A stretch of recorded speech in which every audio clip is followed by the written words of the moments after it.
Hi, everyone. I'm Bob Lorenz, and this is GMC's Nets Postgame Plus. Well, despite winning 4 of their last 5 games, the Nets have been plagued by lapses in intensity against opponents and have found themselves having to come back from double-digit deficits. And getting in a big hole against the Detroit Pistons is not a good thing to do. Always sound defensively, the Pistons have been clicking on offense lately, too. So the challenge was for the Nets to play a full 48 inspired minutes tonight. Now, here's the deal.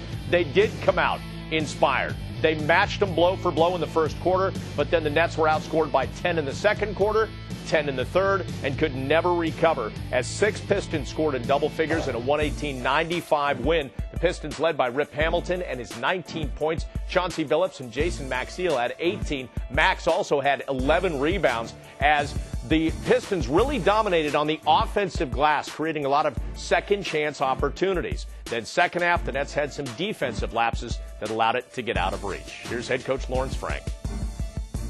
This is a long process, and you can't wait for anything. There has to be a sense of urgency. I mean, there has to be every time that we take the floor, whether it's for shoot-around practice, games, there has to be a sense of urgency to want to do better. Everyone, you know, from myself, you have to look from within to find out what you can do more to help the team.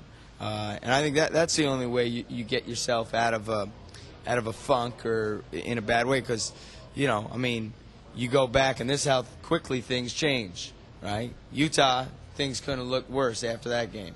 We come back, we win 3 in a row. Laker game, you know, the type of feeling we had. And then just as quick as that, we lose to Memphis. So we're in a malaise to start the game against Philly, but that's how this league is for virtually every team. Things go from good to bad, bad to good.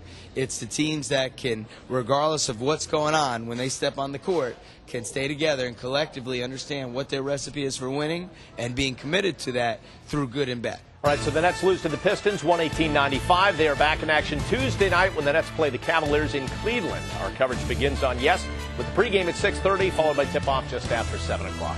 I'm Bob Lorenz. Thanks for watching, and we will see you next time on GMC's Postgame Plus.